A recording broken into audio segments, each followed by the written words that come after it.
They deserve it. Gabriel Martinelli ensures that Arsenal will win not only the first leg of the quarter-final, but the second leg too.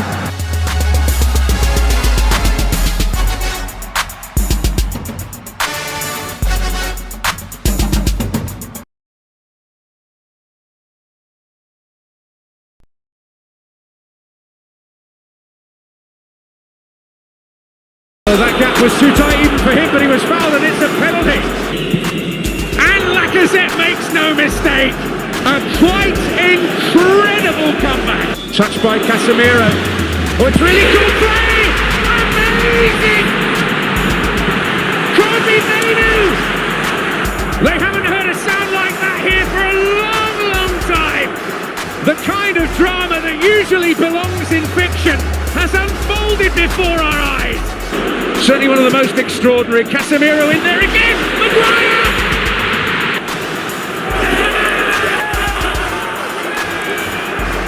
Well, I'm sure many of them think they're dreaming. Classic Manchester United. Chaos everywhere. Chaos at Old Trafford. Chaos at the Bernabeu. European football at its finest. Champions League, Europa League, Conference League, wherever you turn, drama aplenty. Welcome to Game Plan on 99.7 Joy FM, hits 103.9 FM. My name is Fento, Tahiru Fento. Good to be back on your airways for the show again. Proudly brought to you by Betway and Patrisol.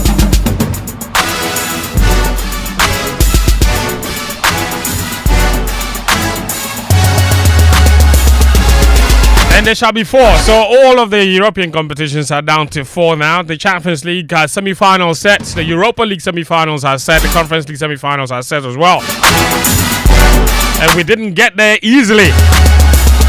It was a drama-filled journey with twists and turns everywhere. Real Madrid dealt with by Arsenal, beating home and away. And I have a conspiracy for why that's happened. They spend the whole day gassing us up, hyping us up about the remontada, only to offer and deliver remorse. Zala. So Arsenal in the semi-finals of the Champions League for only the 3rd time in their history and for the first time in 16 years since 2006. That year too, they had to deal with Real Madrid on their way to the final. Their reward is a difficult game against a very tricky PSG side. So look at that game as well. Bayern Munich, Vincent Kompany's first season there has ended in exit in the Champions League quarterfinals. Inter Milan going through to the semis where they will take on a very enterprising Barcelona team. Europa League semi-finals are set as well. And yesterday, well, Manchester United offered us a game to remember. I have not seen a comeback at Old Trafford in a long time. But yesterday, my word, what a game it was. This is the first time in European football history where we've seen 5 goals in extra time. It's never happened before. It was unbelievable chaos there. So Man United through to the semi-finals where they will play Bilbao, and Tottenham Hotspur also did an incredible feat against Eintracht Frankfurt, winning away from home by 1-0, and their reward would be, of course, a game against Lazio. So we'll see what becomes of that competition. Bodo Glimt, I beg your pardon, they are the ones that are true. If you see their stadium, they played against Lazio yesterday. I've seen people complain a lot about why a semi-final of the Champions League taking place in the Bodo Glimt Stadium. It looks like the Takwa Stadium, basically, really small. And there's Conference League as well. Conference League will also happen. Chelsea lost at home yesterday, unbelievably, to Legia Warsaw by 2-1. But they will, of course, progress to the semi-final, or have progressed to the semi-finals because of the 3-0 result from the first leg. So Chelsea go through incredibly there in that particular game as well. 4-2 on aggregate. They will play against Djurgården in the semi-finals of the Conference League. Real Betis are also up against Fiorentina in the other semi-final. So we'll look at all of that action. We'll also be joined on the show today by the great Asamoah Gyan, who is an ambassador for the CAF Schools competition that's happening here in Accra from the 21st of April to the 26th of April. And then Sarah Mukuna, also of CAF, they'll be joining us a little later on the show to talk all about that competition and why it's very important for CAF to be organizing that competition. We'll also tell you which teams are involved, where it will be happening, what the kickoff times are, and what's happening alongside that competition here in Accra over those 5 days. That will all happen a little later on the show. Game plan is always brought to you by Betway as well as Petro. So Switchofer Philip Achrim is here with me on the show in studio. Happy Easter, my friend. Happy Easter, Sue. Achu Sawaklo is here too. Achu. Hi, friends. How you doing? I'm great, yourself. Happy Easter, my friend. Thank you, and happy Easter to you. Did you know that in Rome, today is not a holiday? No, I did not. You didn't? Do you know why? Because the Romans killed Jesus, so they are not celebrating at all. they're not celebrating. So that is why it's not a holiday in Rome. But Sicho knew that. Yeah. Sicho, there's nothing in the Bible he doesn't know. Oh, no, they don't. Have you read your Bible today? Amen. There are things in the Bible I don't know. The Bible is a difficult book to learn. Yeah. Like, that is why some of our pastors thumbs up to them. Yeah. Because you finish one book, you go to the next one. There are things in the other. But I want to ask you that question. Yeah. You immediately knew the answer. For how long have you known that in Italy they don't celebrate Easter because they killed the Romans? And I ask you why. You say because they killed Jesus. Sorry. Well, yeah, I think that. So I love history, and then there's the Bible as well. Yes. I can't remember that. I've learned it for forever. Really? That. And in fact, Jesus Christ died through their hands, but at some point they shifted the blame game.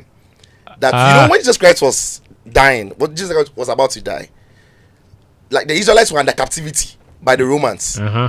That is why you had the likes of Pilate, those names. All of these guys are Romans, right? Mm-hmm. And for them, they are like, we the Romans didn't even know why we should kill, your guy. You the Israelites, you the Jewish. You brought your guy to us that we should kill him because he's claiming to be a king. Mm-hmm. And the only thing that could get them to kill him was when he claims to be their king, right? Okay. But that was because Jesus Christ was saying that he was the only son of God, how that's right. Yeah, so the Romans are saying that truly we the Romans washed our hands off him and we gave him to even presented a prisoner for you to substitute him with. Right. He said, nah, give us the prisoner and kill the guy Jesus Christ, not Jesus Barabbas. So sometimes the blame game is also going with it. But in the end, it was the Roman soldiers who had to whip him, guide him to carry his cross, who pierced this, his rib. But all of that was prophecy.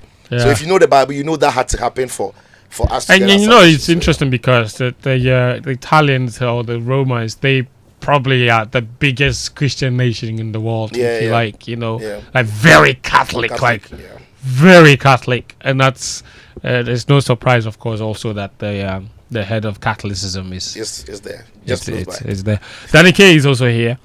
He's joining us via Zoom instead. He seems to be celebrating the Easter more than the people who my friend, why have you decided to join the show from home? You are even sitting in your car. Where are you going? What you should ask me, not where am I going? But I'm going to the mall. I'm going to Marina Mall at Junction Mall because today yes. happening from there. Yes. Press down church service. I'm going to the Junction Mall. So meet me there.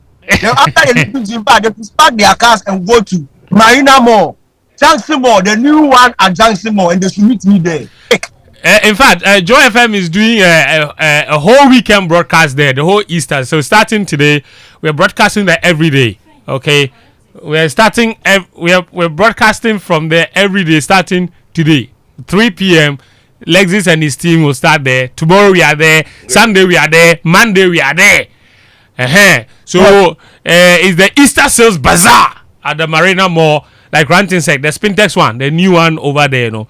So you come there, your favorite shopping destination is now closer to you, of course. So they have the Marina supermarket will be there. There'll be top brands all representing PMMC, Istanbul Harim, Exotica Salon, Glee Hit Dental Clinic, Celebrity Style Fashion. April 18 to 21, all the exciting things are happening there in that Easter Sales Bazaar. Easter Sales Bazaar is there. There will be amazing discounts. This is why you have to be there. Crancy is there. I'll be there. Sijo is going there. 50% off on selected items in all your favorite shops. 50% off. Okay, 50% off. Massive discounts. Yeah, very massive one. Massive one. Then there will be fun for the whole family, including face painting activities, treasure hunt, musical chairs, and the chance for kids to meet and take photos with their favorite Disney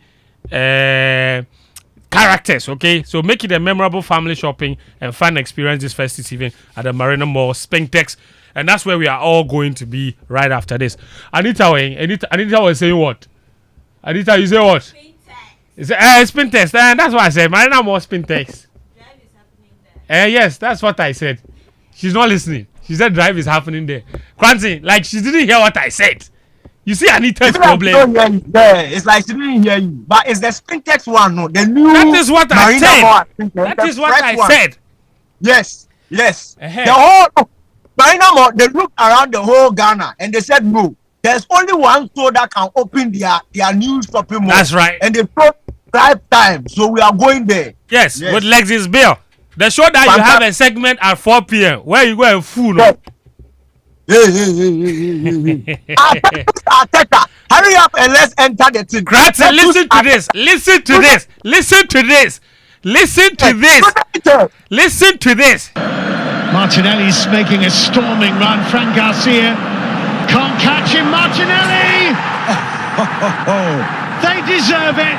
Gabriel Martinelli ensures that Arsenal will win not only the first leg of the quarter-final, but the second leg too. That's my favorite part. The color commentator, the teacher, he said, It filled us. oh my God. One of those. Martinelli's making a storming run. Fran Garcia can't catch him. Martinelli! They deserve it. Gabriel Martinelli ensures that Arsenal will win not only the first leg of the quarter-final, but the second leg too. Martinelli's making a storming run. Fran Garcia can't catch him. Martinelli! That was Andy Townsend. Yes. Yeah. Andy was on Color Coms. For the global feed. If that was a global feed, then Andy was on. Listen, guys. Let's get right down to it then. We'll go through quite a lot. There's been plenty of very dramatic games. Cranton, I don't trust his network, so I'll go and start there before he starts messing up. If somebody calls him one, or he can go up and freeze on the screen. It's pretty stable. We'll be fine. Listening to that, listen, I have to give you your flowers. For 2 weeks in a row, this guy was spot on. When we laughed at him, he still persevered and believed. Okay, so collect your stone, collect your flowers. You said ahead of the first leg that Arsenal would undo Real Madrid from set pieces because of two things. Arsenal are good at set pieces and Real Madrid suck at defending them. This is what you said. The second leg, you said, oh, the talk of remontada, Ngosiaga. It will not happen. And you said specifically that Martinelli, will deliver something special. True to your words, prophet. True to your words. The oracle. You looked into the arrow glass and you saw what we could not see. So collect your glass. Thank you. collect your arrow glass back. Take your stone. Take your flowers. Take your everything. But listen, Arteta has done it. This season, there have been moments of uncertainty involving Arsenal whether it's the FA Cup result, the League Cup, even the league itself, there's been so many moments of uncertainty around Arsenal. In the Champions League, though, this hurdle that they surmounted, it has to give you massive respect for Mikel Arteta. How did he do it? For Arsenal, this is a big deal. It's such a big deal because this is only the second season Arsenal are in about 8 seasons they are returning to the Champions League. In fact, last season was their first time in 8 years, and this is the second time. So they've gone through a very long spell where they have not played in Europe's elite competition. Last season they were beaten by Bayern Munich in the quarterfinals, and this time around they are in the semi-finals after beating Real Madrid in both legs. 5-1 on aggregate against Real Madrid is absolutely crazy, and for me, it just shows the maturity with which this Arteta team has garnered over the years. I was a bit skeptical because I knew from the tactical point of view that Arsenal would win it, but it was up to the mental side. And in fact, if you look at what Real Madrid were doing in the days leading to the second leg, it was just a mental battle they were doing. They themselves could clearly tell that it would be very difficult for them to beat Arsenal on a tactical level. So then they had to get into the heads of the Arsenal players, in the heads of Arteta, and try and cause a bit of trouble there. But it just didn't work. From the blast of the whistle, Arsenal were completely superior. And for me, it's just about the maturity. And it's not, you can't even pick one or two players. It's the entire team. Miles Lewis-Skelly looked like he's been playing football for like 20 years. He wasn't afraid to drive through the middle where there was Valverde, there was Tchouaméni, there was Bellingham. He was confident in his handling of the ball. Thomas Partey was brilliant. Look, how can you get 100% passing accuracy playing at the Bernabeu, playing when anytime Arsenal touched the ball, Real Madrid were giving them incessant pressure. And as the holding midfielder, you finish the game with recording in progress. A passing record. It's absolutely insane what Partey did.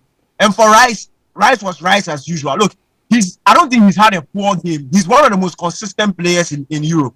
He drops at least a 7/10 in every game that he plays. And for me, it's just credit to Arsenal. Through and through, credit to Arsenal. Real Madrid have their faults. They have their weaknesses in there. But it's one thing to be able to identify them. And it's one thing to be able to form a game plan and for it to work in 2 legs where you completely dominate both. So for me, it's total credit to Arteta, total credit to the playing body. Look, the work Saliba and Kibio over the 2 legs, especially at the Bernabeu. Look, it's one thing, as I said, it's one thing forming a game plan. But when you look at even how the Madrid fans receive the team bus, Arsenal will clearly have seen those pictures. Said the skirmishes before the game, it was scary, my brother. That is why I have a lot to tell Real Madrid fans. No, I don't play football. I'm not an Arsenal fan. I was afraid. Like, Real Madrid created the environment for Arsenal to come and to be shaken. But it just didn't happen. And that is credit to them. Look, this is a team that we have gone on and on and on and on about their mental... yes, they're fault when it comes to their mentality. But some way, somehow, they go to the Bernabeu and prove that they are no pushovers. They completely dominated the game, like 2 legs. I played Real Madrid and ended up winning the game. And for Madrid, look, Madrid needs some serious signings in the window to offset this balance issue that they have. Because it's like anytime they come up against one of the big teams, they are found wanting. And that cannot continuously be the case. Arsenal has shown a certain level of consistency through this Champions League. But again, it's like they have this tag on them that they are just underperformers. So nobody really wants to look at what is actually happening. Everybody is looking at what should happen because it's Arsenal. But if you are looking at what is actually happening, this is the team that came into the Champions League this season. They've lost 1 game, a game where I thought they shouldn't even have lost in the game against Inter. They finished in the top 8. They've gone through the knockout rounds, have not lost a game, have won 2 legs against Real Madrid, are going into a semi-final of the Champions League. It's such a big deal for a team that constantly have received critical in terms of their mental strength. Yeah. So this is clear progress. This is clear progress from Arteta. And again, you see, when you are playing a league season, you need certain elements to be in place for a consistent period of time for you to be able to produce consistent results, because the league is played every week. So if you have one major injury, if you have something that goes wrong, it could easily affect you. And that's what we've seen happen to Arsenal this season. Their top 3 best players, in fact, from last season, have all gotten significant injuries. Saka had an injury for about 3 months. Odegaard missed about 2 months with an ankle injury. Gabriel is out for the rest of the season. Havertz, who is their first choice number 9, is out for the rest of the season. His deputy, Gabriel Jesus, is also out for the rest of the season. Like, you can't have these sort of injuries and have it not affect your title chances. We all talk about, yes, they should have got a striker at the start of the season. But to be frank, a striker at the start of the season wouldn't even guarantee that Arsenal will be able to give consistently good results in the league when you look at all these other injury issues that they've had. So it is complete credit to Arteta. He's done this without Gabriel. He's done this without Havertz, his starting number 9. He's done this without Gabriel Jesus. He's done this without even a backup in Jorginho is in. Like, they have so many injuries. He's done this without Calafiori, and they are in the semi-final of a Champions League. So that's unbelievable. Complete credit to Arsenal and Arteta, and it just shows how good Arteta is when it comes to these one-off games, when it comes to knockout football plans, exactly, to be able to offset an opposition when it comes to one-off. So hats off to them, and I'm absolutely delighted that you are buzzing. I can see that. Yeah, fantastic. You are buzzing. Listen, incredible feat for Mikel Arteta and Arsenal, especially listening to Daniel enumerate the kind of injuries that they've had, the kind of season they've had. I mean, this is unbelievable. I was shocked to find out that this was only the 3rd time in the history of Arsenal Football Club that they are in the Champions League semi-finals. It's like all those years, what have you been? All those great teams they've built. Like what you can't be in the top 4. I don't understand that. Why do you think only people the were 4th worried? time ever? Third. 4th time. Third time ever. I beg your pardon. Yeah. 3 times in the whole history of Arsenal. Why do you think people were worried about their temperaments? No. Honestly, we all know they've not won the Champions League. Yeah. I genuinely didn't think that for the semi-finals, they hadn't been there more than twice before in the past.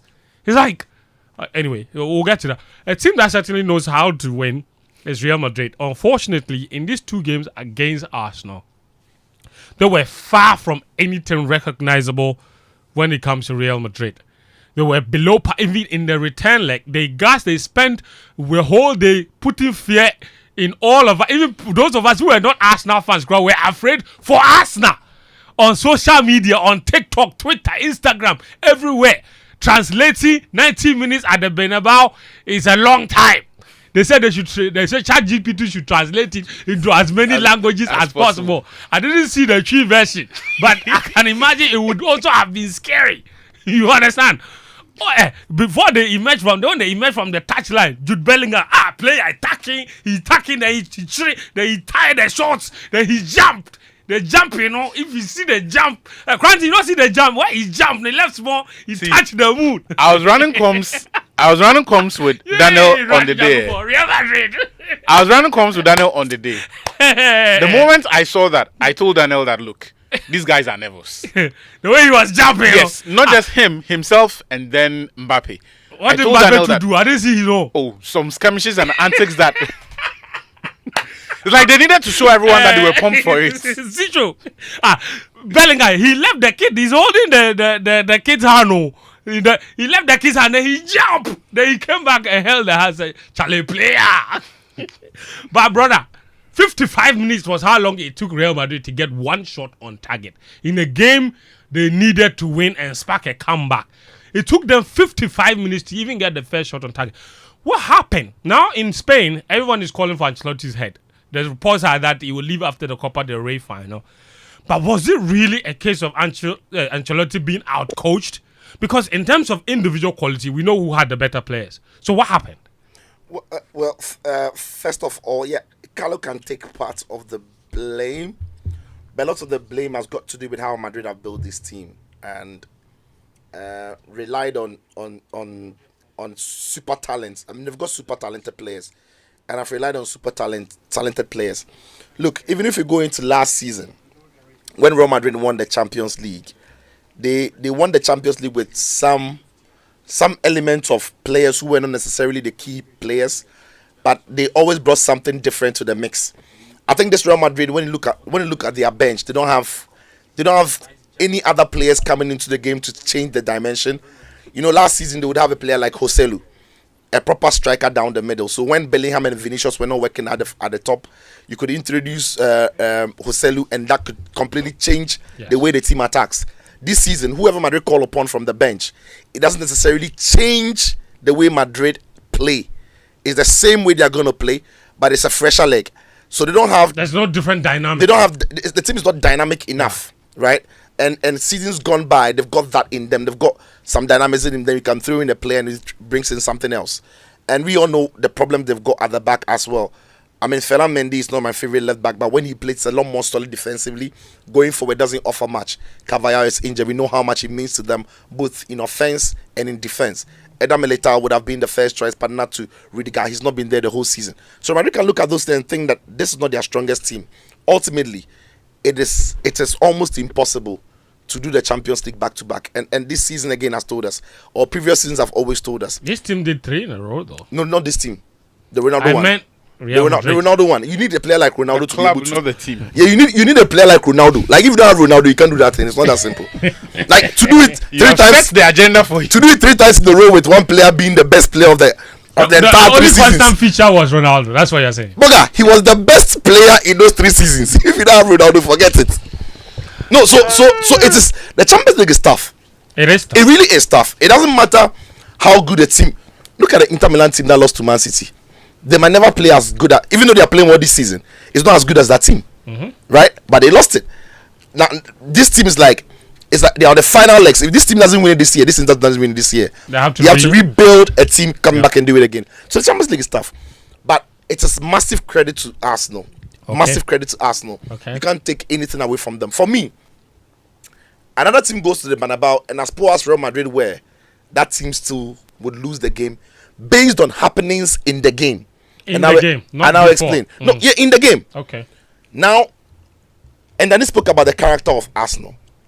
And we've seen several teams play against Real Madrid, and these teams crash or collapse because of moments in the game. Yes. The first thing is Arsenal lead by 3-0. They go to Real Madrid. They are not used to the stage, let's be fair. You just mentioned it's only the 3rd time in their history they've been there. It's the first time in the history of this group and this coach to be there. So when you talk about experience as a team, they lack it, right? But they go to the Bernabeu, and then guess what happens? They get the penalty, and their best attacking player completely fluffs it. Like it's not it's not like the keeper made a great save. He completely fluffs it. Now that penalty miss from Saka could have completely derailed the composure, the confidence of some teams if they didn't have the character. So once Saka missed that penalty, I was like, no, this is not good for Arsenal. But then look at how the Arsenal team responded. To be fair, after that penalty miss, it was almost as if they were like, okay, let's push it an extra, like let's go more aggressive. Let's win more tackles. Let's show them that we've missed the pen, but we'll do it again, right? And for Saka himself, after he missed the penalty, it was almost like nothing had happened. He still went on to play the same way he was playing. Okay, now these are moments in games that if you don't have a strong character, a strong mentality against a Real Madrid team, no matter how poor they are, in the conditions in which Arsenal played, you can start making mistakes. You can start fluffing your lines. You can start losing confidence, and that is where when Real Madrid smell it, they can pounce. So as soon as Saka missed the penalty, Real Madrid wanted to push with a bit more momentum and urgency. Then their call for the pen came. VAR did a brilliant job. I thought it was soft. Yes, Rice grabbed him, but he was intelligent enough to let him go in time. And that comes with a certain level of ability and experience and the reading of the game. Awareness. And if you watch Raul Asensio's foul on Mikel Merino, it's very similar, but he held him until the last point when Merino was going down. When Merino started this run, he was holding him. Had he left Merino, right? And then Merino went on to fall down. It's different. But he held him until Merino. The 2 incidents were similar. They were similar, but the difference is Raul Asensio held him until Merino went down. Rice held Mbappe He let him go before but he let fell. him go before Mbappe even tried to start running. So there's a difference, and the coaches the referees are reading all of those things. So that is crucial, right? So the moments in the game that could have dropped the confidence and the momentum of some teams, Arsenal's character came to the fore. They missed the penalty. They had a penalty against them which was overturned. Saliba, Real even scored an offside goal at the beginning. That's yes, alone. that alone. Come on, hey, killer. Because it took less than 5 minutes. Less than 5 minutes, they bump my chest. Okay, offside goal, yeah, let's go. But throughout the time, Arsenal, and to be honest, Arsenal's game plan coming into the Bernabeu wasn't very. That's why I don't even want to talk about the tactics. Wasn't very different from the game plan at the Emirates. The difference is, of course, Madrid are at home. They will try and see a lot of the ball. But in terms of Arsenal's midfield positioning, in terms of the job Mikel Merino will drop in to do, in terms of the job Saka and Martinelli have to do when Merino drops in, it was very similar, if not the same.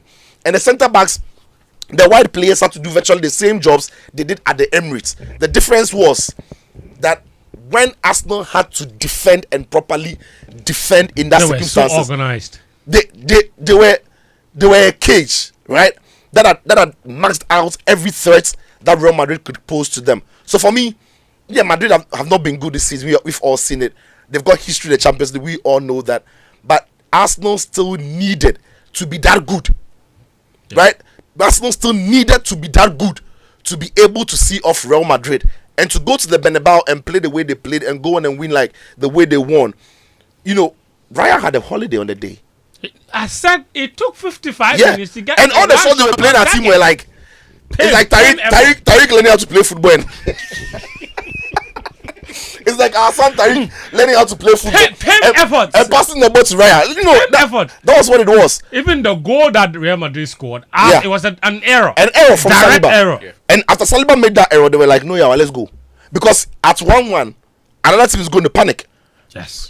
And let's in another one, 2-1. Maybe Madrid wouldn't score enough goals to eliminate Arsenal, but that could have been a test of their. Yeah, because another one. Yeah. And suddenly you are panicking. But again, even after that mistake, the Arsenal team was still strong. And for me, that is where I want to look at it from. The mentality, personality, character of Arsenal. I think that's fair. They are of age. We saw them against Bayern Munich last season. Look. They were unlucky to lose that high. But they didn't have the character. Yeah, they didn't. They played with some fear. But they played They played with some fear. Yeah. When Bayern were there for the taking, Arsenal were not pushing it. But this game, when Madrid were there for the taking, they took it. Yeah. Right? And look at the goal, the two goals, especially the first one. For me, the first one is the best. Is the best Arsenal. It's very close to. It was a beautiful. It's very close to the Merino goal, right? Yeah. But I love this one even more because they were playing through Arsenal. They were picking short passes. The run from Saka, the pass from Merino, and the finish in the end. Intricate. It was brilliant in the way they orchestrated it. Then the final goal as well. Merino drops it in, picks the ball, sees the run of Martinelli, the timing of the pass, the weight of it. Martinelli's angle of run and touches to finish the ball was brilliant. So credit to Arsenal, credit to Arteta. Real Madrid need some different players in the team, and I was surprised Ancelotti brought in Hendrick before Brahim Diaz. Not to say he was going to make significant changes, but you can't trust Hendrick to play wide. Hendrick. A striker. Bobby. Hendrick will be FC 25 player or boss shots from anywhere they score. But this is Champions League proper. So that for me are the failings of Real Madrid. They didn't replace Joselu. They didn't replace, of course, Toni Kroos is replaceable. They didn't need to bring in someone like that. It didn't happen. But ultimately, it is a massive victory and result for Arsenal. Credit to them. Wow, big credit to Arsenal. I listened yesterday as well. There was a lot of drama that unfolded. Actually, last words on that Arsenal Real Madrid game. The credit goes to Arteta, according to Chicho and Cranton, both of them. Do you think there is more to highlight on the failings of Real Madrid, or it's more on the Arsenal being? I think a bit of both, but it should not take any credit away from Arsenal. Of course. They have come of age. And it leaves me wondering whether or not, or what happens to Arteta at the end of this season and what he does with the moments like this. Yeah. Because managers, when we think of managers, they are not one purpose for all. There are great coaches who excel in knockout competitions. Mm-hmm. Then there are those who do very well in league formats. Mm-hmm. But so I was looking at Ancelotti's league record, for example. Mm-hmm. Across a combined period of 10 years, and it was back to back. I think from 99 to 2001 for Juventus, and then he moved to AC Milan, worked there until 2009. A 10-year period. Ancelotti, working for two of the biggest clubs in Italy, had only 2 league titles to show. Wow. But if you look at his Champions League record in that same period, he was the boss. He was the boss. He won more Champions League titles in that time up until Pep came. True. Right? It was an individual first up until coach. Mourinho. Yeah. Because Mourinho 2004 and 2010, and then Pep 2009, 2011. So while Ancelotti was very mediocre in league competition, Because Inter was winning all the league titles. Inter and Juventus. But in the Champions League, he was beating everybody He won and winning the 2003, 2005.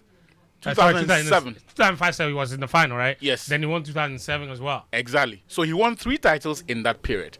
Then you have Alex Ferguson. And I'm using this too just to give people a sense of some of the fact that even for the greatest managers in the history of the sports, it happens to them. Okay. That Ferguson, unrivaled success in domestic competitions, but in the Champions League, he couldn't in always 26 hack years, it. only 2 titles. Yes.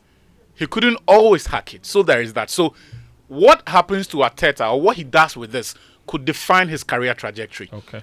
Because, and I genuinely think that, look, when it comes to one-off games, his ability to make sense of the opponent's structure and the profile of players they have got and be able to produce solutions for every possible scenario, look, it's top-notch.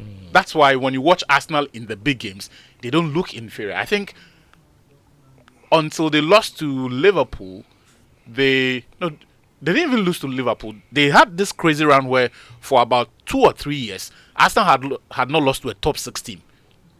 Yeah. Those are knockout competition. That's how he considers them. Yes, those are knockout competition metrics, because in the big games, he is able to fashion out a strategy for one-off games like that. Like say, putting speakers and playing. You never walk. No, that one he got. I think that was a game. Then you got to concede 5 That one you collect for. This one, That's what I'm saying. Then you got. this one I'm sure say you played the Madrid. You play the Madrid anthem.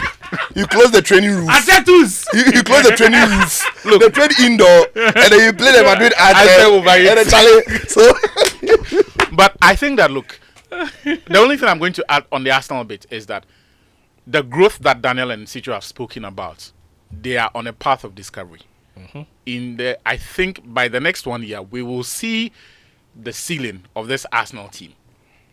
Not just in terms of what they are able to do on the pitch, but the level of investments that the club is going to push into it.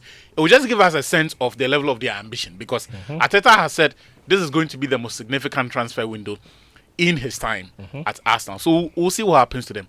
But for Real Madrid, they nearly denied us Easter. Look, the cross that Jesus Christ was going to die on, they nearly took it away. Did you know that they put in 43 crosses on the night? Who were they crossing to? Ask again. 43 crosses. Is that why At a Courtois point- is very angry? You know? Oh, he's and you know Courtois, he can't hide. Courtois Courtois has says no that maybe filters. it's time to play as a team, because we were crossing the ball and we didn't have people to handle the crosses. yeah, And for me, that is where Ancelotti is solely responsible for this. We all know who Perez is. So for Perez, I'm not going to blame him for the squad that he left Ancelotti with. But you are Carlo Ancelotti, right? Right. You are the biggest manager in the game. He has enough credit in the bank to tell the world that the squad I have is dysfunctional. And so it has to be a mitigating factor in every analysis. That give it time, I'll be able to do it. Or at a point when he realized it was not going to work, Ancelotti should have told the world that, you know what, whatever we get out of this season should be a bonus, because we are not ready yet to compete on those levels. They won the Champions League last season. I get you. What has happened to the squad? Is So it the what inclusion has of happened- Mbappe that has made it dysfunctional? What has happened to the squad is that But they've included a world-class player. They And have. they are worse off. Why? they have. So, for example, I was looking at Mbappe's numbers from that match. Mbappe ran about 6.4. He covered about 6.4 kilometers. Yes. The least Arsenal player in that game. No, I think, was it Mikel Merino? By halftime, he had clocked 8.2 kilometers. And the whole game, Mbappe covered 6.4. Yes. Merino's numbers from the halftime alone. So that just gives you a sense of the disparity between the work ethic. And here's the thing. It wasn't just a case of two isolated players. Those numbers reflect the two teams. In the sense that Mbappe's numbers are not too dissimilar from what Rodrigo had, especially in that game at the Emirates, where he did not put in a shift, or that of Vinicius. So my problem with Ancelotti is that at every turn this season when journalists have asked him why the team is not playing well, his response has been that he can fix this team. So when you go through the season and you are not able to take that, because look, what stopped Ancelotti from dropping one of the front three? What stopped Ancelotti from reinstating Bellingham into the central midfield position where he excelled, based on which Madrid made that significant outlay for him? Because look, there is no scenario, there is no tactical scenario where you can accommodate that front four and achieve balance. Of Rodrigo, Bellingham, Vinicius and Mbappe. It will not work. We gave Ancelotti the benefits of the doubt. And I say we because I'm included. I'm one of those who genuinely believed he could hack it because he has done it before. And the 2007 team that won the Champions League was of a similar look. Except Milan had work ethic as being part of the club culture. So even those who you would identify as superstars, the Kakas and co who had played in multiple Champions League finals, recognize the need to work together. Ancelotti could not do that. He has not coached this team to play in any recognizable brand of football, and that's a purely technical matter. Before they faced Man City, Ancelotti said that this is where our season begins. We are going to see a sharp departure from all of the things that people had complained about. But that was not the case. And look, in the final analysis, Madrid lost 3 of the opening 8 games, qualified through the back door. This season, there is not a single good team that Madrid have played and have looked at par with them. Even in the game, some of the games that they have won, they have looked significantly inferior to the other teams. They've had a really poor Champions League campaign from the group. Remember the little AC Milan, yes, Liverpool defeats, they even in the Milan domestic at home. Yeah, even in the domestic competitions, the Bilbao matches recently. We saw them against Leganes. They lost 3 in a row. Yeah, we saw them against Leganes. We saw them against Valencia. Even the Real Sociedad match that they won. And that's why before the game, I said they were going to be eliminated. In fact, last week I said, if nothing funny happens, in terms of one nearly happened, the VAR and the inordinate amount of time they took in reversing that decision. But generally, Madrid have not looked the part. Okay. Ancelotti is going to pay the price for it. But whoever gets the job needs to recognize, look, don't overstate your coaching competence. You cannot, that front four, something has what has to happen? They have to sign a striker, drop one of them? They have to sign a midfielder. Okay, and then? Someone who can help control possession. Someone similar to that's different from the front four issue. You said the front four. I want to know what you I'm saying that one of them has to go. One of them has to be relegated to the bench. That is all I'm saying. Yes. I wanted to know. Yes. So you're saying that they have to drop one. Oh, Rodrigo Sharp. Rodri? Sharp. All right. Actually, thank you very much.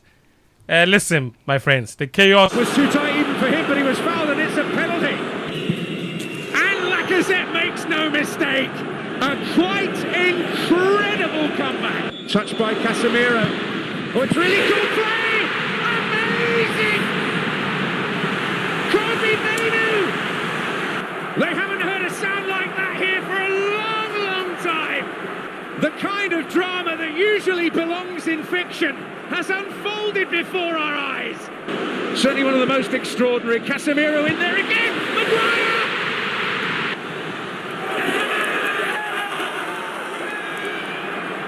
Well, I'm sure many of them think they're dreaming. Classic Manchester United. Last night, He was crazy. Man United, of course, they just had to make it difficult. Of course, we'll talk about that briefly, but the other Champions League game between Inter and Bayern Munich ended in another 2-2 draw. Listen, a lot of people were paying attention to the Real Madrid match, but that was a very, very... Yeah, I was watching that. Oh, yeah, that was a very, very good game. of football. You know, I thought Bayern played really well and probably just about deserved to win. And that's how, in fact, I remember watching the 2 games on 2 screens, and then someone casually passing a comment after seeing moments of continuous dominance and pinning of Inter Milan by Bayern. He said, for a team chasing a comeback, this is how you should play. You know, because he was very frustrated with Real Madrid because they were too comfortable. They were not under pressure. But Bayern, they really put Inter under pressure. I think this was an improvement on the reverse fixture. Yeah, I agree. Yeah. 100%. Inter had to work for that result at the San Siro. And for me, I think having survived that, like Sicho said at the beginning, I think Inter are the favorite for me, personally. No, but I think the second leg between Bayern and Inter didn't need to take any risk. And that's Inter Milan. You know, people watch Barca, people watch Inter through the lenses with which they watch Barca, PSG. These teams will take risk regardless of the result. They don't care. They want to win. They want to score goals. Inter play every game differently, every scenario differently. If Inter leading by 2-0 or a goal to nil, the approach is different from when they need a goal. And that, in fact, that was clear in the game in itself. As soon as Hurricane scored that opener, Inter's character and behavior changed. And Bayern couldn't cope with them until it became 2-1. Yes, after 2-1. After 2-1, yeah. they were protecting what they had. You're and then Bayern got another one. They were like, okay, 2-2 is okay. Let's go to the semis. So the Inter last kick of the game was nearly a goal. So Inter allowed Bayern to have the ball. They were just in shape, trying to avoid, conceding chances. But Bayern did very well in trying to create those chances. Hurricane is super. I thought DiMarco could have got a little close to him. Because when you've got Hurricane on the ball, you don't want to stand off. Man, that dire goal, bro. Yeah. That was some header. But the best for me was the Lautaro goal. It was too quick. It was too. It doesn't make sense. The ball bounced over the guy hit the ball. I don't even know how he saw the ball. You see, look, every time I look at the Inter squad, I'm like, how did they assemble? Because there is so much depth in the squad. Every department. Everywhere. Divine was on the bench, Bisek was on the bench, Fratesi was on the bench, Zielinski was not available the day, Taremi, Joaquin Correa, Augusto, Carlos Augusto, Damian. Crazy. Bro. But how do you have a midfield of Mkhitaryan, Chahanoglu, Barella, Fratesi, Zielinski, you know what I've come Aslani. to love about? Imagine, then you defense, you have Bastoni, Aslani, Fratesi, and Aslani, Fratesi, Zielinski. If you put them in my United midfield, they'll play. Everybody will sit down, they'll play. Even a right back. Yesterday, Pavard started. But it's not right. First choice right back. The first choice right back is a Dutch boy. Dumfries. Dumfries. And even after Dumfries, there's Damian. And even at centre back, Stefan Divine was on the bench. Bisek was on the bench. Look at that. Look at that. And Bisek is really, really good. He's a solid guy. He's good. One thing that they deserve credits for is how they assembled this group together. Right? So I would have loved that they sprinkled some stardust on it, especially after they lost to City in the Champions League final. I thought they needed something like that to move to the next level. However, they realized that they've got a coach who can squeeze something out of nothing.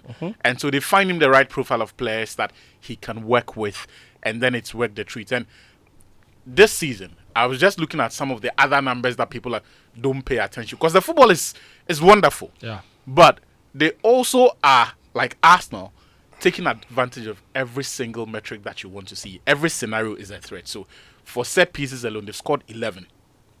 That's amazing. Yeah, in Serie A alone, not counting the Champions League.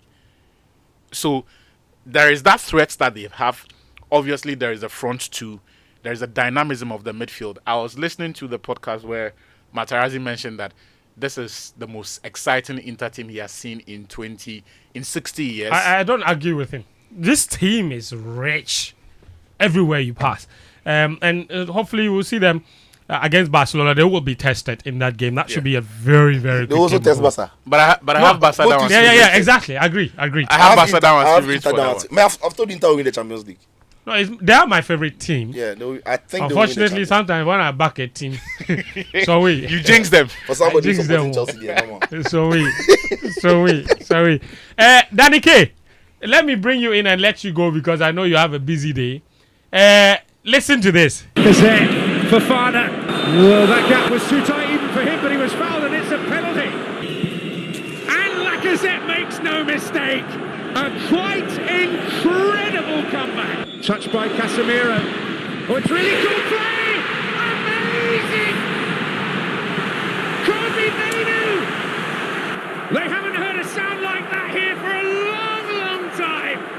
The kind of drama that usually belongs in fiction has unfolded before our eyes. Certainly one of the most extraordinary. Casemiro in there again. Maguire!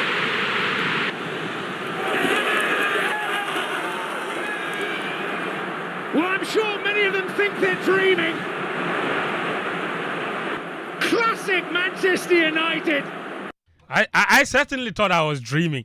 DK, listen, last night was a dream, wasn't it? Because I genuinely didn't. In fact, there were some of my tweets that came back to haunt me because I was like, what is this? Throw away Manchester United. Like, what is this? And then they did what they did. Of course, there are still question marks here and there, but, you know, you cannot help but be happy about last night.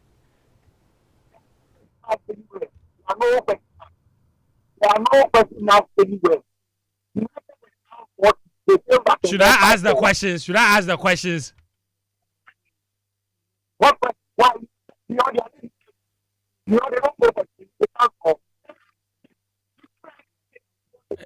You see, I warn you people about that in case network. Some catch them.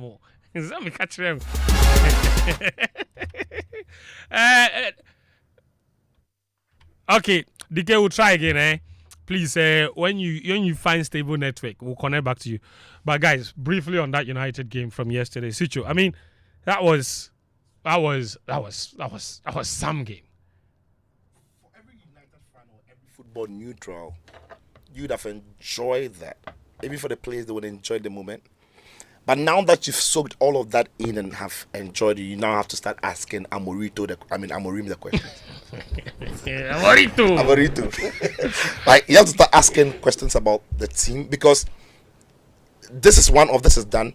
And this is a very poor Lyon side. Like, this is a very bad Lyon team. It's a West Lyon team. A very, very bad Lyon team, Asian right? team. So to lead 2-0 against Lyon at home and to concede 2 goals, take it to extra time, go down 4 goals to 2. Against 10 men.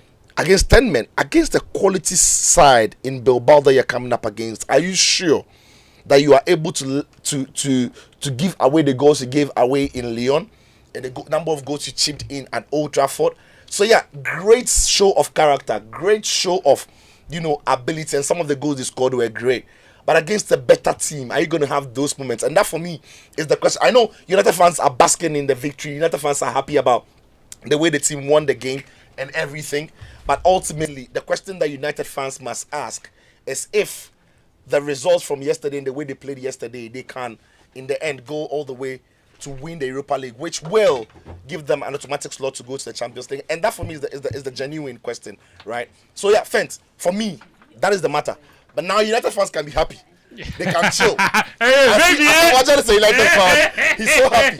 But now that the dust has settled, now that you've soaked in all the happiness, you have to go back and ask your team the right questions. How on earth did they score 2? Give away 4 goals to a very terrible Lyon side. It's not the best Lyon side we've seen. They struggle in the league, and all of that. And then come back and do your own version of remontada in extra time. So yeah, I think Amorim has to firm up his team because when you're going to play against Bilbao, that's a different proposition. And Bilbao know that the San Mames is hosting the Europa League final this season. They want to be there. They want to lift that trophy in the basque. They want to lift it in front of their fans, and they want to do it back to back. And when United have faced Spanish oppositions, they've normally struggled. But let's see how it goes. All right. Maybe this victory is going to kick some soon in the team. So let's see how it goes. We'll see how it goes. We'll see how it goes. But as usual, for the third time.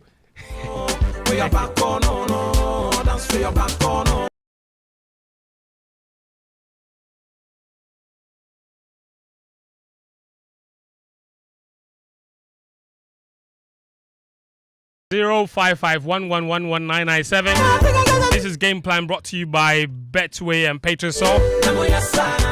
Baby Jed Asamoah has joined us as our special guest alongside Sarah Mukuna. I'll introduce them very shortly, but let me tell you about our sponsors. Remember that we are broadcasting today, tomorrow, Sunday, and Monday from the Marina Mall at Spintex, okay? Starting with drive time, Legs is built 3 p.m. We're broadcasting from there. Sales all over the place. So make sure you go there. 50% discount on selected items at your favorite stores. Where we giveaways and special offers that you cannot resist. It's fun for the whole family, including face painting, treasure hunts, musical chairs, and a chance for the kids to meet and take photos with their favorite Disney characters. So tune in, go to the Marina Mall, any of those 4 days or all the 4 days, and join the Joy team. The whole team would be broadcasting from there, starting from 3 p.m. this afternoon. So go there. Spintex is new, brand new. It's just open. We are the ones opening it. But I'm sure, of course, it's probably brought to you by Betway. And Betway says, let me tell you about the Bet Saver. If you've placed the perfect multi-bet and it's all going your way until it's not, one or more picks always often can let you down. Well, with Betway's Bet Saver feature, you can now win even if your bet misses. Even on multiple losses, you can get your bet back and more. And so much more. Bet Saver is exclusive to Betway. Jessica, Pamela, Sarah, gift in a diner. Jessica, Pamela, Sarah, they all know about the Betway's Bet Saver. Baby, baby, you they make my mind. The Betway is regulated by the Gaming Commission.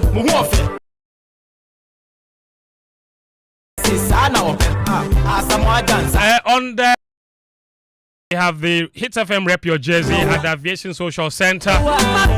We're all gathering there for the Champions League final, of course. Powered by Hits 103.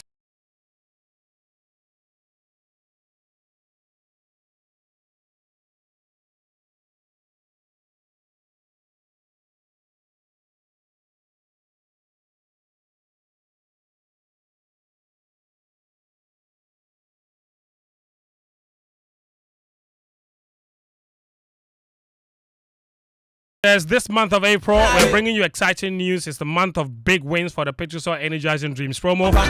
So mark your calendars for the last 3 thrilling draws in April, of course, and make sure that you stay and buy all your fuel from Petrosol and then enjoy unbeatable discounts. But we also have the draws, the Energizing Dreams promo. We had one draw at Palugu on April 10. The Northern Sector draw grand finale will happen on April 16. Now we are down to one. That is the Southern Sector grand finale draw is on April 29, 2025 at the Petrosol Spintex service station in Greater Accra. And you could be driving home a brand new Suzuki Espresso this April. Stay updated on our social media handles and get ready for the ultimate climax. Petrosol's Energizing Dreams promo. Terms and conditions apply. Petrosol Energizing Dreams. Hey, I see you, Wizzy, baby. That's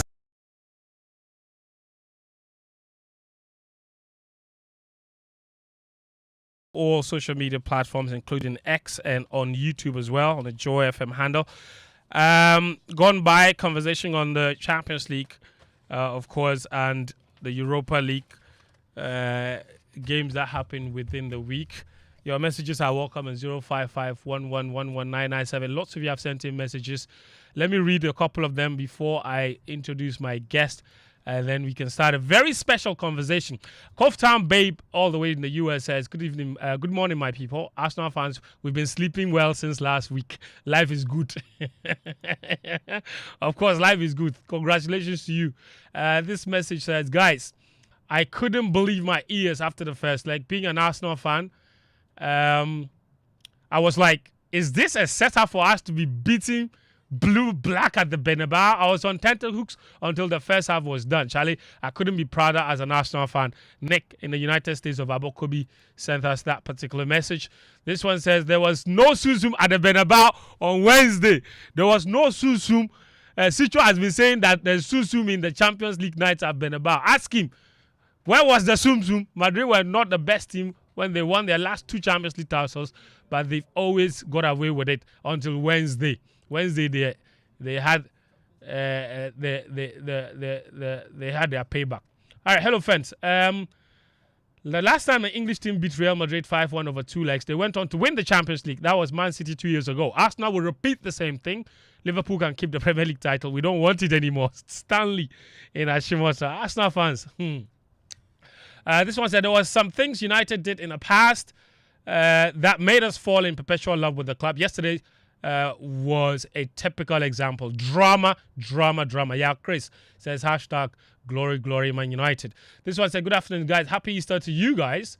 And then you say you're making another great discussion, but you're not touching on the occultism in football. Okay, Real Madrid thought even though they're not playing well, they thought something else would help them, but they had forgotten that they cannot do that to all teams. Ajman, just having community nights, Emma. And Real Madrid. Yes. Asna Zuzu, Real Madrid quitting. A big pass, Real Madrid. Yeah. Listen, guys, we've been joined in the studio by two very special guests. One of them you're very familiar with. Baby Jet Asamoah makes a return to the show. Baby is a Man U fan. He was dancing here last night.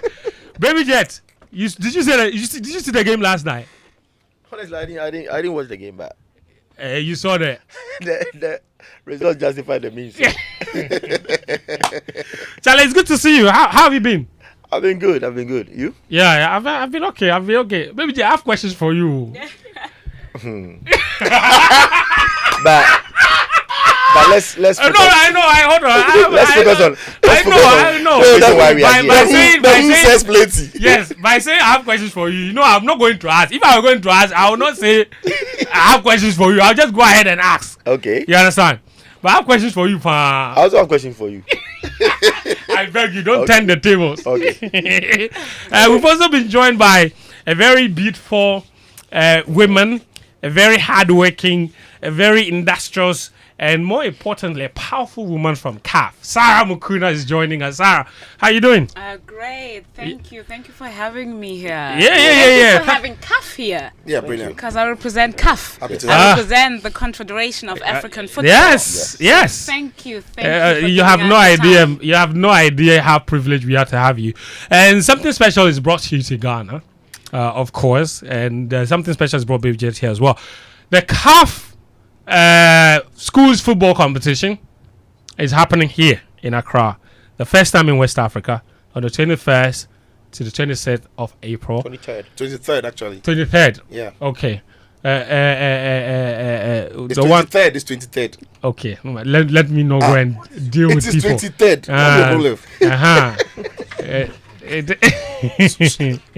I have information from CAF that is 20. I was going to ask you. You are speaking over there. From CAF. Is this not CAF? Are you CAF? CAF is here. CAF has told me. All right, Sarah, forget about this voice. No worries. Forget about it. Welcome to the show. I will solve it. Forget about them. Can you imagine? You were saying you have information from CAF. Henry, Asantuchum. People love this. You see, Henry, I haven't even introduced you. I don't want to be introduced. Arguing with somebody. I don't want to be introduced. Tell yourself like family members, so you just enter. This is my home. Welcome, bro. Sarah, listen. Tell us a bit more about this. This is a competition that's for schools. I was asking her a very critical question that I'll ask him. He didn't answer that question when I asked him. Oh, I have. I didn't see. Check your phone. Okay, cool. But Sarah, tell us more about the African schools football competition. What is it? Why should we care about it? Yes. So the CAF African Schools Football Championship, the very first of its kind, is a brainchild of the CAF president, Dr. Patrice Motsepe. It's a concept that he put in place when he took office in 2021, and he launched that school championship in 2022 in Mozambique, with really the aim to uplift schools football for our schools boys and girls on the continent. Okay. In what age category? Just before you go we on? are talking about U15. Okay, So under 15. All right. anything between 14 and 15. Okay, sure. And really with this vision to give every boy and girl an opportunity in football, and to prove that back in the days, the mantra that you have to play on the streets to be identified as a player from the morning to the evening, to be identified by a scout, to really challenge this and to say, no, if you are in school, now there's a platform in school that your talent can be detected and you can make a career being in school within the context of football. So that is what the aim or the bigger pictures of the CAF African Schools Football Championship. But quickly and briefly, I would say the school championship is the biggest schools competition on the continent, and I think, if I'm not mistaken, even the only one where we bring schools on a continental level together. So yeah. Interesting. And Asamoah and Abedipele are the ambassadors for this competition that's happening here in Ghana. Baby Jet, I think it was only right that you were chosen because you are a product of the school sports, the school football competition. Tell me about your own excitement about this event happening. It's the first time it's happening anywhere in West Africa. I think this is the third edition, right? Yeah, this is the third edition. I was part of the second edition in South Africa. The first You edition. are the Yes. inaugural Yes. ambassador. I started out of the foundation. I would say that. So talking about my personal experience, I think this is my field, and I'm very, very happy to be part of this project because. As I always say, during school, everybody know me as a school person. Like when I was playing for the Accra Academy, and when we were young, we had opportunity to go to this PE. You go out for 20 minutes, 30 minutes PE, and then you go out. Yeah. But this is huge for Africa. Not for only Ghana.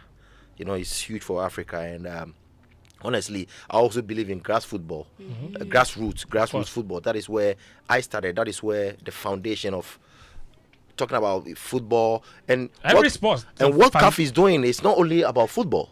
We have the referees and a lot of things involved. So it's like building the foundation of every aspect of the game. Which is an amazing concept. So first of all, I would like to say kudos to Mr. Patrice Motsepe, the CAF president.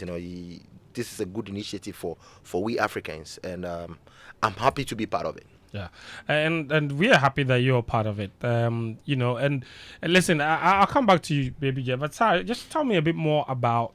We have 8 teams that are competing in this. The 8 boys teams and 8 girls teams. Very important. So the only competition where boys and girls play at the same time. Wow. And where boys and girls have the same opportunity in winning the prize money. We will talk about the prize money. Yeah, we'll talk about the prize money. But it's a very important aspect that we have that. And this is a school. So the question I had for you, this is a schools competition. It's for school children, right? And you've got 8 countries out of the 51 or 52 or 53 from... How many countries are in Africa? 54. 54. According to CAF. According to CAF. Charlie, we'll add another one. When Togoland get their independence. Oh, God. Anyway, so, sir, how did you arrive at the 8 boys' schools and the 8 girls' schools from the countries that are participating? How do you arrive at that? Yeah, very good question. So it's actually a journey. So where we are now, where we are going to be on the 23rd, is actually the peak of that journey. Okay. So we started the school championship has 3 phases. Okay. So we started with the first phase, which we call the national phase, where schools are competing amongst themselves by country. Okay. So in Ghana, you would have had a school competition just with all the schools in Ghana. Then we have the second phase, which is the zonal phase, whereby we ask the member association, so in this case GFA, to put a squad together of the best school boys and school girls that they have identified doing the national phase. And they will then represent Ghana at the regional level. And the regional level being WAFU in this case. Exactly. So Zone B or Zone A. Exactly. And that team go ahead. At that level? Yeah, at that level. So that team that wins that competition goes then and competes at the continental final. It's a long journey. It is a long journey. And this is the same for both the girls and the boys. And for boys. And we started, so the competition usually starts around, like September, August, September, and then it goes throughout. So similar to the schools here. Yeah. That's interesting because the first 2 editions we were not there. Yeah, And ever since CAF introduced this zonal qualifying, we know they go. So We know they feel qualified. So the thing, see, that's why I said I was very interested in the journey. In the journey there, every time they do something, there's zonal, waffle, something. By the time we reach CAF, then the journey is long. No, but it's a good thing from CAF and of course the legends who are all backing this, because Africa, there's a perception that we can run away from, that sportsmen and women are not necessarily serious school students, right? So once CAF now is bringing the sports into the school, it makes parents feel at ease to allow their kids to pay attention to the sports and develop their talent, because I know plenty people who were talented, but their parents kind of wanted them to focus on school because of the risk of maybe not making it in football. But now if the association itself or the federation itself is bringing the sports into schools, then now parents are more confident. That becomes almost like part of the curriculum. So that is properly regulated, guided, and it's lovely. Congratulations. Exactly. And that feeds into the question I was going to ask Baby Jet, and say that, they did. When he was growing up, they didn't have this kind of competition at the CAF level, at the African level. We only had it in Ghana. So what impact do you think, how will this change the landscape of grassroots football development? I think it's gonna boost even the parents to even encourage their kids to do more, because as Sifiso said, listen, our time, people thought maybe football players are illiterate, they have nothing to offer, and now this is something the Confederation of African Football is backing, so they feel safe, even the parents feel safe. Absolutely. They'll even feel proud to see their kids participating in this tournament, which is a very, very good thing. Our time, we didn't get that opportunity, so that is why I always thanking CAF for what they have done. We were the Kobolo boys. We didn't get the backing, but now it's something serious. Now people, it's about time people will take the sports very, very serious.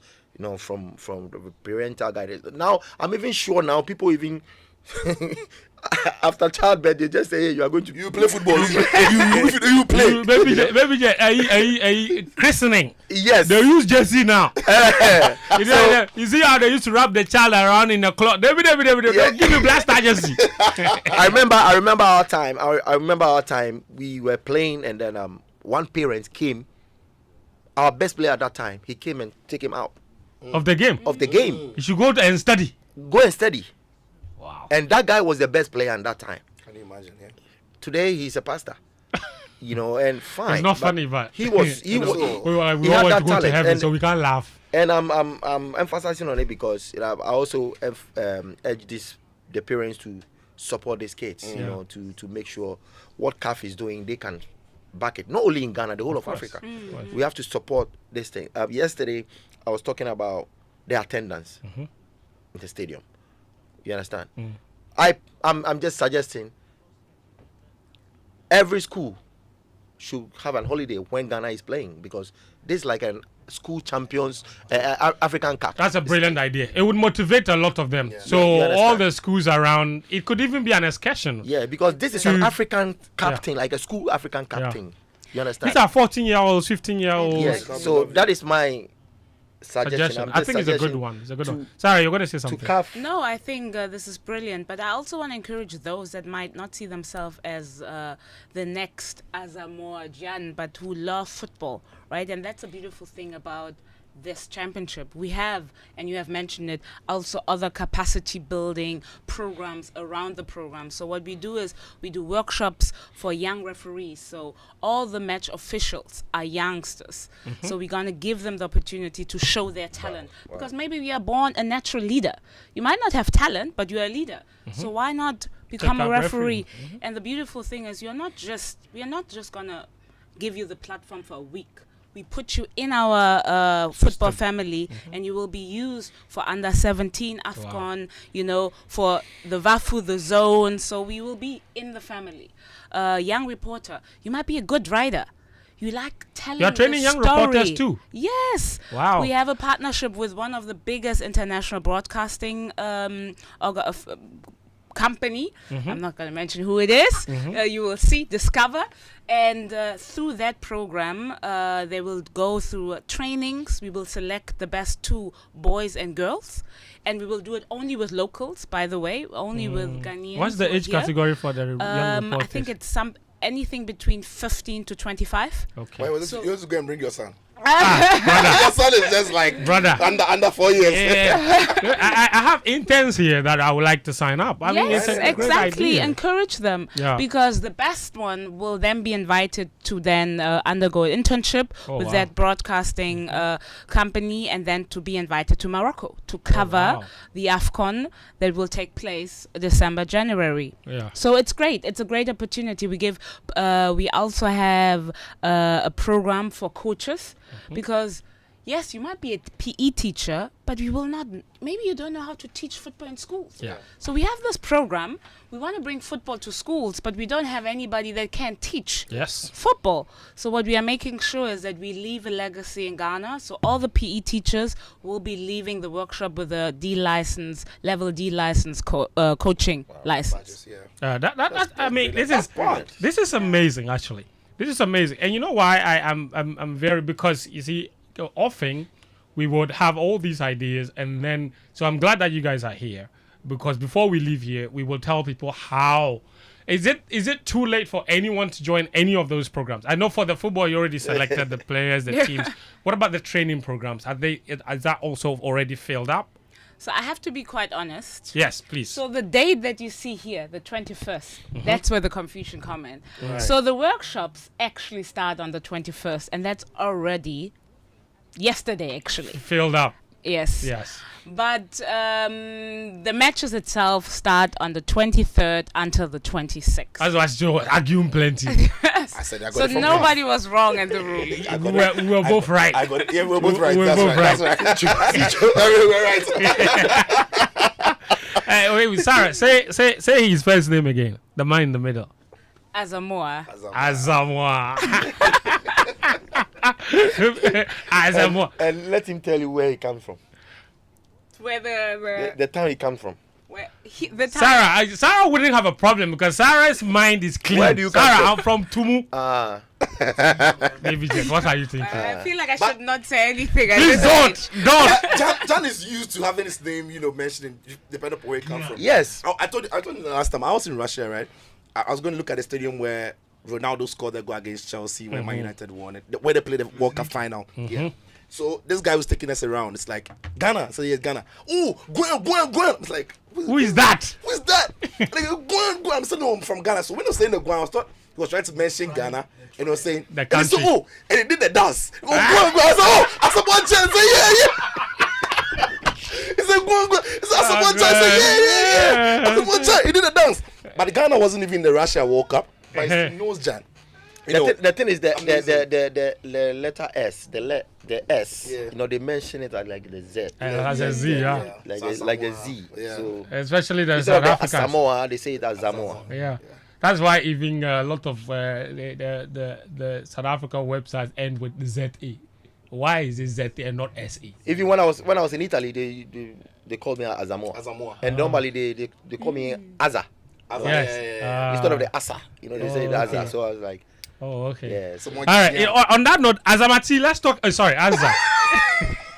You okay. But let's talk about the other. Sarah mentioned it, but I want you to emphasize on some of it. They're also training on security issues, right? It's happening as That's we very speak. important, and it's it's happening where?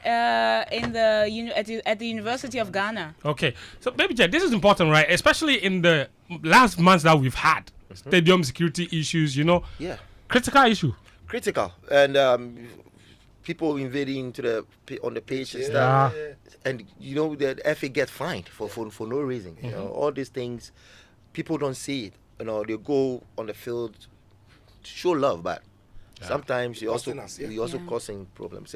Not about those people, but security is very, very important. Yeah. When you talk about sports, there are a lot of people trying to come to the stadium. You might never know any bad guy, anything, but security when it comes to these things is very, very, very important. And this is what CAF is doing. And honestly, I'm 1000% part of this thing. Yeah, you are. I'm so happy to be part.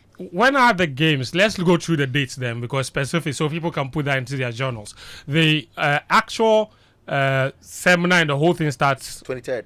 Okay, good. No, The football matches seminar- start 23rd. Football. Yeah, the football But starts. everything 23rd. starts on the 21st. Exactly. The clinic. On the Yeah. 21st. What are the so Henry? Do you have the schedule? The fixture list, Sarah. You have the fixture so list the draw, that's one of the big events as well. It's on the 21st on the 21st. That's the draw. The draw at 2 p.m. that will come with the fixtures. We'll all be there. Yes, Where? Yeah. exactly. Where am I supposed to say it? You're supposed to say Multi-choice head office. multi-choice side And office. some no Okay, that's okay. No, they're sponsors of this show, so no vex. It's okay. Is it on TV? Are the games on TV? Yeah. Where can we catch the games? I mean, listeners. The games are on Supersport. If Joy Prime wants to show you, they We can show it too. We'll make We the- can show. So if I want to show it with my phone on YouTube, Hey. Careful. I said everybody can. But you can actually see all the matches, matches. on YouTube, CAF Okay. TV. For free. All of them for free. And I must say, 100%. credit to CAF, you are doing some incredible work on the media side these days. Yeah. I love the. So everybody should subscribe. That's it. Subscribe to the pages because Yeah. they do some amazing CAF stuff. is doing an amazing stuff. A you lot. So Credit I to you. urge everybody to just subscribe. Yeah. You know the reason that Sarah said, she was asking if she's allowed to say it, because CAF had explored also using Sports Zone Studio for draw. They didn't. Did you bounce them? I didn't bounce there. Yeah. Our studio is not big enough, you see. So we are going for more money. There will be a bigger studio. Next time they host the competition here, we'll have the draw here. Exactly. That is what is Sounds going like to a happen. plan. Oh yeah, it is. I don't see it as a negative. I see it as inspiration. Yes. You know what I mean? Talking about inspiration, Sarah, this is more than just identifying talent and having young players in the system. There's also a huge financial compensation involved. I've seen the figures. Lots of money that CAF is putting into this. It is, I think, the biggest compensation in terms of prize money for youth competition. I agree. And that speaks right to the vision of the CAF president, who genuinely believes in youth football and uplifting the schoolboys and girls on our continent. Himself, through the Motsepe Foundation, he has donated $10 million to the championship, which will be used as prize money. And it's not For how many editions? That's not money giving to the player. It's not cash. There's no cash given to the players, but it will be used for a development project of that winning team. So if we win the competition, which we are going to, we get $300,000. Yes. And that money would go into directly into school football development. Exactly. So that will be. It can start from just building a pitch in a community to renovating schools' classrooms, building a pitch in a school. Right? Exactly. So no parent to come and say, CAF will monitor everything. Yes, exactly. absolutely. So the money is not for the kids to go and chop or give to parents. It's for investment into their own future. Yes. Absolutely. Brilliant. And the figures are here. Let me just go through some. But you see, you know why I know that everybody's a winner here? Because there are 8 teams. And the top 4 all get prize money. So that's literally Wow. yeah. The top 4 all get prize money. So the winner gets $300,000. The top 6. Top 6. Yeah, boys and girls. 3. Yeah. Thank you. Yes, exactly. Yes. There you go. So runners up 200K. Second runners up, which is third place, right? 150K.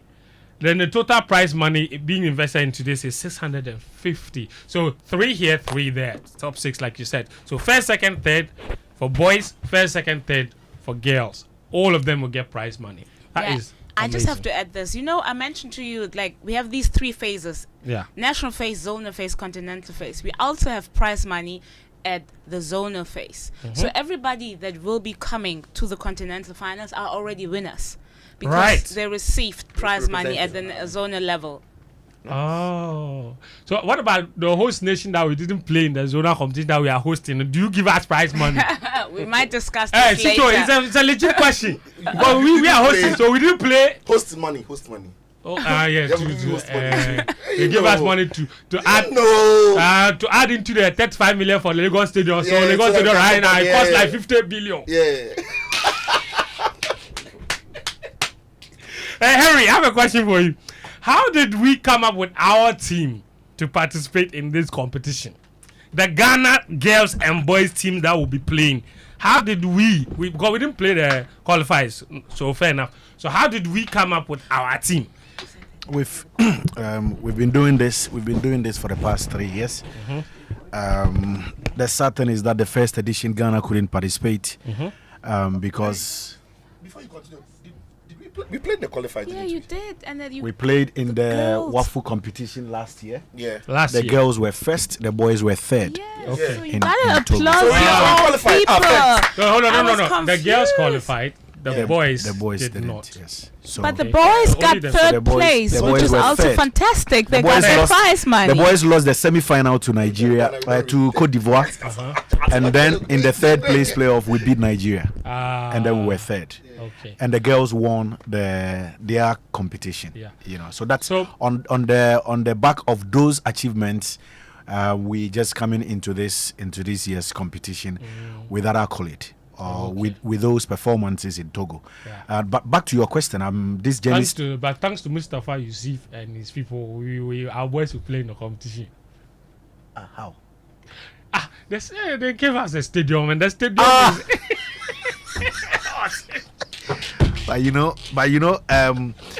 Let me mention that. The initial proposal from the FA was to host the tournament in Pram Pram. You know, it also helps. It also helps the invest into the facility, the development and investment of the facility in Pram Pram. True.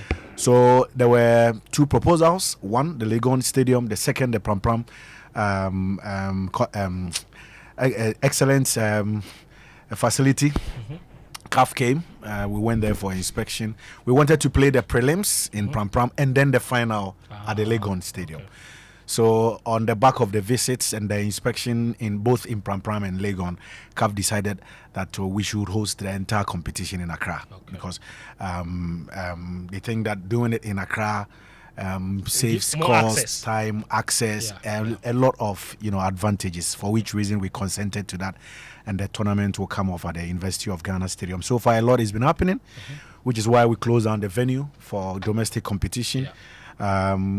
The pitch is being worked on, the media area, the VVIP, the presidential box, the security arrangements, the press tribune, and then also we'll have seminars and workshops, which Sarah has already mentioned. Yeah. And so there is a lot going on. I spent about 3 hours at the stadium yesterday. We are putting a lot in place to ensure that the stadium is ready to host the tournament. It is looking like an AFCON tournament already, because the standards are the same. CAF is not looking at maybe a U15 schools competition, so they will lower the standard. No. CAF is CAF. Everything CAF is the same, Exactly. But And Henry, I don't want to interrupt you, but since No, we're go ahead, interrupting each other, but that is the vision. These under 15 boys and girls are the future. And I promise that there will be a player tomorrow that we will see in 5 years, 6 years Agreed. at the World Cup. Agreed. So now we are playing World Cup under 17 every year, boys and girls. There will be some players who will be part of the squad, of the GFA squad, for the under 17 World Cup to be played for the boys in Qatar or for the girls in Morocco. So we want to give them the feeling already without spoiling them. Yeah, and we're gonna fill the stadium because that's the encouragement and the word out there. Baby Jet, that's the plea Baby Jet is putting out there, especially to schools. If you have your headmaster of a school, we spoke about this the last time we did the Kintako coverage. That if you're headmaster of the school, you have to take active interest in the sporting development of your school children. So there is a way to motivate the kids to grow their interest in the sport. Organize a school bus, take them there under clear supervision. Let them go there, watch their age mates have a competition, they go back home, you never know. It could trigger something. They would also learn how to conduct themselves at stadiums and stop jumping onto the onto the pitches and stuff like that, which we have had to deal with in the last few years. So it's all a training and a development agenda that has to be pursued by headmasters of various schools, especially junior high schools, JSS, secondary schools, primary schools, you know, and the kickoff times are friendly, right? Yeah, very friendly. So like there's it starts from the afternoon through to the night. There you go. So you could go in there. Not to start in the morning. Morning, afternoon. There you go. A bit of break. Yes. In the afternoon and then late Thank afternoon. you. We So continue. I think we need to do that. So Baby Jet, last words on this CAF Schools thing, because I think genuinely that there is a phenomenal idea. It also, one thing that you guys haven't mentioned, but I think that it also helps curtail the issue of even cheating, because you get these kids at this moment, they are already in the system. You understand? So one day they can't come and tell you that my name is Asamoah, and they'll change the Z to S and the S to Z and change it. No, there is video evidence broadcast on TV of you playing. So you can't come and fake your name and all that. But anything else that you want to add to the competition? It's starting on 23rd. The football competition is starting on 23rd. Now everything is set and done. We just doing the finishing touches. We just doing promotion. You know, I always want attendance. You know, I want everybody to get involved in this program, because my field, for example, when I'm playing and I don't see people around, I get bored. I don't like it. You know, I just like support from everywhere to make sure this project works for we Africa. You know, it has to be something that when CAF school championship is here, you know, this is like AFCON. You know, this is for the schools. Now it's a foundation that we want to build, and CAF is doing an amazing job. So I want everybody to just support it. Okay. Because I'm also supporting it 100%, 200%. Of course. Because you'll be there all the days. Right? Grassroots football is the future. It is. You know, it's the future. You know, so the foundation is key. You know, so that is what I want to urge everybody. You know, just let's support it, and then as you said, the headmasters of the school, we just suggest. I don't know whether CAF is gonna write letters to them or anything. They should be willing to do this. It's an open invitation. It can be done through the local federation. That is an administrative work, you know. But I want everybody to get involved. That is what I urge everybody. Okay, Sarah. Listen, before I let you guys go, I was gonna ask John many questions. He said, "Charlie." So, but Julia said, if I ask you any question outside of the, she will shoot me. Yeah. I don't know if she has a gun, but in this place we don't have guns here. Sarah, the previous two editions, any peculiar success stories there that stand out and what your own expectations are about this one? Yes. Can I tell you two stories, success Absolutely. stories? My absolutely favorite stories. So the first one, that was first edition, 2022. Yeah. We had a girl, she was a top scorer at the zonal level. She was the best player at the zonal level. Wow. She was at the time, I think, 15, obviously. 2022. There was a club that recognized her. They said, like, okay, she's good, she's okay. Why don't she join us? Okay. Was not sure, they were not sure. She didn't join them. She goes, remember, there's a delay. You play zonal phase, you come back for the continental final. Again, top scorer, best player. You can read about her. She's from Tanzania. She's so great. You know, she gets a trophy handed out by the CAF president, obviously media, all of this. The club says, we might give her a call. She joins, she gets a club, right? I think like junior club, obviously. She joins the club, plays. Her life changes, minimal, but her life changes. Then the national team. Wow. Yes. She joins the obviously junior categories, right? Of course. She joins the national team, but because she was still that young, she came in the last few minutes. Scores they win. All right, W. So this is not, I'm not inventing that story. I get you her name and you can Google it. Right. And today she's like 2 years later, obviously, she is with the female national team. The senior team. Senior team, but in the junior, like she Of gets course. how you say exemption from our from the doctors, because you Right. can join Right. when you're younger. Yeah. There are some bureaucracy. So I just want to tell you that there's a girl who came from a school system Yeah. nobody knew Yeah. she had talent, Yeah. And now she's not. and now her life just changed. Yeah. She has a So- club. Like me. Mhm. She's part of the national team. That's unbelievable. So That's this is a unbelievable. beautiful. Dreams do come true. Exactly. I think I'll leave it there. The Yeah. other Wow. story next time when you That's a invite female me. jam. Wow. Friends, that's a female jam. That's just Harry, A bit, I think just that- to add a bit. very, very. Great story. Yes. yeah. Yes, we are celebrating Asamoah. Great. Abedi Ayupele is one of the ambassadors as well.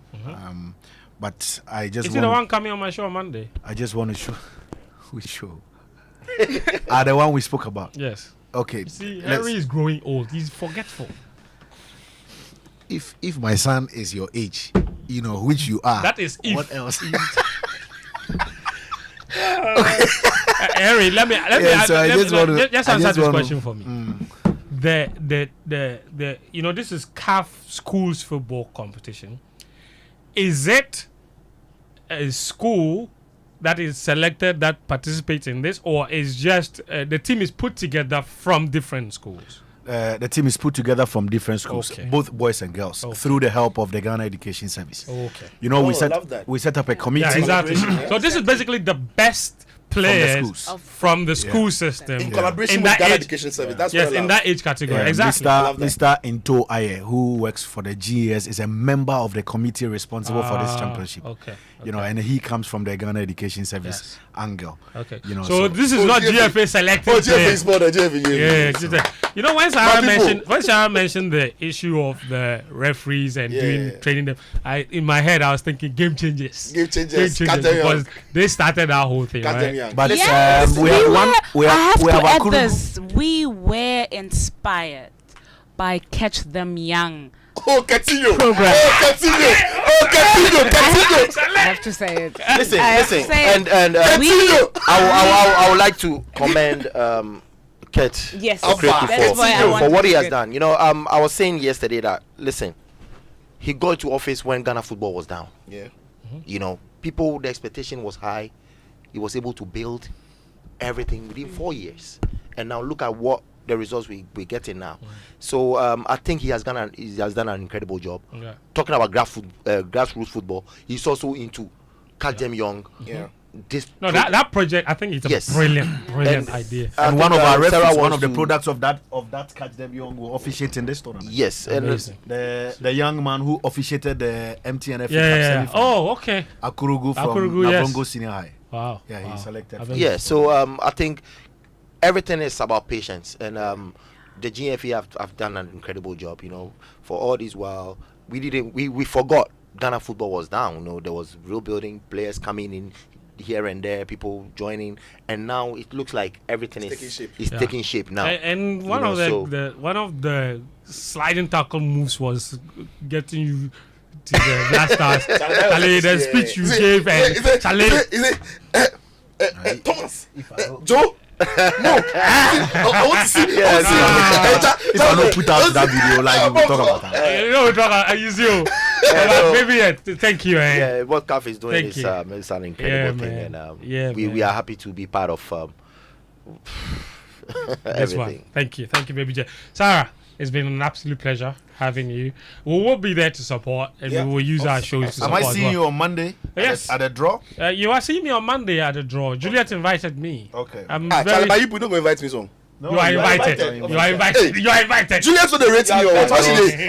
The doors are open. The doors are open. You are invited. You are invited. Thank you, Henry. Thank you, Sarah. Thank you, you. Baby Jed Asamoah. Sicho Achitamaklo was here earlier as well. Daniel Cranting also joined us on Zoom. We are all going to, once again, Spain Tex to the Marina Mall opening. That's where Joy FM is broadcasting for the next 4 days. Today, Saturday, Sunday, Monday, from 3 p.m. all the way to 6 p.m. You can get amazing discounts at the mall opening with that Joy FM broadcast. It's bazaar at the mall, party at the mall. Make sure to tune in. This has been another episode of Game Plan on 99.7 Joy FM, hits 103.9 FM. My name is Fentu. Tahir Fentu. Our sponsors are Betway and, of course, Petrosol. We're back again next Friday with another episode. Until then,